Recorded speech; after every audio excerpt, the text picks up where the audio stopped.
नमस्कार दोस्तों, मैं ज्योतिष आचार्य वासुदेव मिश्रा आपका अपने चैनल एस्ट्रो मास्टर वासु में हार्दिक अभिनंदन करता हूं। दोस्तों, आज का यह ज्योतिष का कार्यक्रम आप लोगों के लिए यानी कि मेष राशि वालों के लिए बड़ा ही खास कार्यक्रम साबित होगा। आज हम चर्चा करेंगे देवगुरु बृहस्पति के नक्षत्र परिवर्तन प्रभाव के बारे में। जी हाँ, बीते 13 जून 2024 को ज्ञान व धन के ग्रह गुरु सौंदर्य व समृद्धि के नक्षत्र रोहिणी में प्रवेश कर चुके हैं, जहां कि वो आने वाले 20 अगस्त तक रहेंगे। उसके बाद फिर 28 नवंबर 2024 से अगले साल के शुरू तक वक्री स्थिति में गोचर करते हुए आपको प्रभावित करेंगे। तो ऐसे में बड़े विस्तार के साथ जानेंगे कि देवगुरु बृहस्पति का यह नक्षत्र परिवर्तन आपके जीवन में क्या कुछ बड़ा परिवर्तन करेगा। जी हाँ, आने वाले 20 अगस्त तक देवगुरु बृहस्पति इस नक्षत्र में गोचर करते हुए किस प्रकार से आपको प्रभावित करेंगे। साथ ही साथ बृहस्पति के इस नक्षत्र परिवर्तन प्रभाव को बेहतर बनाने के लिए क्या उपाय आपको करना चाहिए, सभी बातें आपको विस्तार के साथ बताएंगे। इसलिए कार्यक्रम को बिना मिस किए अंत तक देखने का प्रयास कीजिए। और अगर आप अपनी जन्म कुंडली पर हमसे परामर्श लेना चाहते हैं तो आपको हमारा कॉन्टैक्ट नंबर डिस्क्रिप्शन बॉक्स में और वीडियो के अंदर मिल जाएगा, जहां से आप या तो व्हाट्सएप के माध्यम से या फिर डायरेक्ट फ़ोन कॉल के थ्रू अपॉइंटमेंट लेकर अपनी जन्म कुंडली का विस्तार पूर्वक अध्ययन करवा सकते हैं। जी हाँ, वैसे तो इस नक्षत्र परिवर्तन का प्रभाव सभी के ऊपर पड़ेगा, आप सभी मेष राशि वालों के ऊपर, लेकिन जिनकी भी उम्र 35 साल से लेकर के 50 साल के बीच में है या फिर 60 साल से लेकर 75 साल के बीच में है, उन सभी मेष राशि के जातकों के ऊपर बृहस्पति के इस नक्षत्र परिवर्तन का प्रभाव अन्य की तुलना में थोड़ा ज़्यादा ही देखने को मिलेगा। जी हाँ, अब देखिए, देवगुरु बृहस्पति को ज्योतिष शास्त्र में ग्रोथ का कारक ग्रह कहा गया है। अर्थात बृहस्पति जिस नक्षत्र में भ्रमण करते हैं उस नक्षत्र के गुणों में वृद्धि कर देते हैं। और यह जो रोहिणी नक्षत्र है ना दोस्तों, यह चंद्रमा का नक्षत्र है जो कि सुख, समृद्धि और सौंदर्य का कारक है। अतः जितने भी लोग ग्लैमर इंडस्ट्री से जुड़े हुए हैं, क्लॉथिंग से जुड़े हुए हैं, फैशन डिजाइनिंग का कार्य करते हैं, उन सभी लोगों के लिए इस नक्षत्र परिवर्तन का प्रभाव कुछ ज़्यादा ही देखने को मिलेगा। यानी कि इस सेक्टर में काम करने वाले लोग, चाहे उनका बिजनेस है या फिर नौकरी करते हैं, वे लोग अच्छे प्रमोशन की उम्मीद अवश्य कर सकते हैं। जी हाँ, अब देखा जाए तो आप सभी मेष राशि के जातकों के लिए बृहस्पति का यह नक्षत्र परिवर्तन आपके दूसरे भाव में हुआ है। बृहस्पति आपके लिए भाग्य और धर्म के स्वामी बनकर अपने मित्र चंद्रमा के नक्षत्र में गोचर कर रहे हैं, जो कि आपके चौथे घर के मालिक बनते हैं। और चौथा घर किस चीज़ का होता है?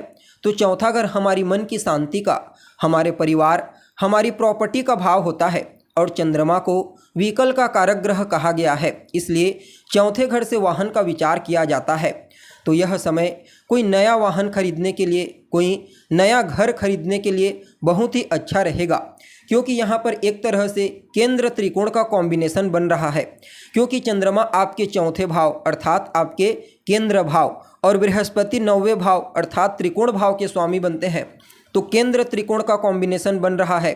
साथ ही साथ गज केसरी योग, कुबेर योग और लक्ष्मी योग भी बना हुआ है। अतः आप सभी मेष राशि के जातकों के लिए धन के रास्ते बहुत बड़ी मात्रा में इस समयावधि में खुलते हुए नजर आ रहे हैं। वैसे भी देखा जाए तो कुंडली का दूसरा भाव धन का ही स्थान होता है। तो ऐसे में इस नक्षत्र परिवर्तन प्रभाव के चलते हर तरफ से धन का आगमन आपके जीवन काल में होगा। और अगर आप एक मेष राशि के जातक हैं तो यह महसूस भी आप अवश्य ही कर पा रहे होंगे कि मई महीने से धन आने के सिलसिले में कुछ जरूर तेजी आपको देखने को मिली है। बृहस्पति अपनी 5वीं दृष्टि से छठे भाव को देखेंगे, जो रोग, रिपु और ऋण का होता है। तो ऐसे में इस नक्षत्र परिवर्तन प्रभाव के चलते रोग, रिपु और ऋण का नाश कर देंगे। गुरु की 7वीं दृष्टि 8वें भाव पर पड़ेगी। फलतः इस समयावधि में आपकी छठी इंद्रिय को काफ़ी हद तक जागृत कर देंगे। आपके गुप्त शत्रु, जी हाँ, कोई गुप्त शत्रु एक्टिव है, कोई ऐसा काम कर रहा है जो आपके उद्देश्यों के हितों के खिलाफ है, तो वह भी एक्सपोज हो जाएगा आपके सामने। यह सब अच्छी बातें आपको देखने को मिलेगी। साथ ही साथ किसी भी प्रकार की गुप्त समस्या से आप पीड़ित हैं तो वहाँ से भी आपको राहत प्रदान करेंगे। देवगुरु बृहस्पति अपनी नवम दृष्टि से आपके कर्म भाव अर्थात आपके दशम भाव को दृष्टिगोचर करेंगे। फलतः अपनी नवम दृष्टि से आपके नौकरी धंधे बिजनेस व्यापार के क्षेत्र में उद्धार करेंगे। यानी कि कुल मिलाकर के देखा जाए तो आप सभी मेष राशि के जातकों के लिए देवगुरु बृहस्पति का यह नक्षत्र परिवर्तन जो कि आपके धर्म भाव से हुआ है बड़ा ही उत्तम परिणाम प्रदायक साबित होगा। इसके साथ ही जो जातक लंबे समय से विदेश जाने के लिए प्रयत्नशील हैं, चाहे किसी भी प्रकार से बिजनेस व्यापार करने के लिए जाना चाहते हैं, पढ़ाई लिखाई नौकरी धंधा करने के लिए जाना चाहते हैं, उनको विदेश जाने का मौका मिलेगा। यानी कि लंबी यात्रा के दृष्टिकोण से भी यह नक्षत्र परिवर्तन अत्यंत ही श्रेष्ठ रहने वाला है।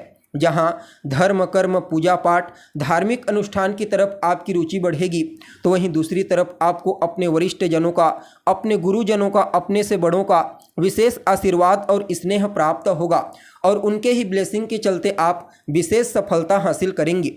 यानी कि कुल मिलाकर के देखा जाए तो यह नक्षत्र परिवर्तन न सिर्फ आपके जीवन काल में धर्म की स्थिति को मजबूती प्रदान करेगा बल्कि धन के भी सभी रास्ते क्लियर करता हुआ नजर आएगा। यानी कि कुल मिलाकर के अत्यंत ही श्रेष्ठ रहने वाला है। जी हाँ, फिर भी इस समयावधि को आप और बेहतर बनाने के लिए भगवान श्री कृष्ण के किसी भी मंत्र का जाप कीजिए। जितना ज़्यादा आप उनके मंत्र का जाप करेंगे उतना ही ज़्यादा आपको इस नक्षत्र परिवर्तन प्रभाव का श्रेष्ठ परिणाम प्राप्त होगा। साथ ही साथ 2 मुखी, 5 मुखी और 10 मुखी इन तीनों रुद्राक्ष के कॉम्बिनेशन को अगर आप अपने गले में धारण करते हैं तो इससे भी आपको श्रेष्ठ परिणाम की प्राप्ति होगी। जी हाँ, तो दोस्तों कैसी लगी आपको जानकारी? उम्मीद करते हैं जानकारी आपको पसंद आई होगी। जानकारी अच्छी लगे तो इसे अपने दोस्तों के साथ, अपने रिश्तेदारों के साथ शेयर जरूर करें। अभी के लिए बस इतना ही।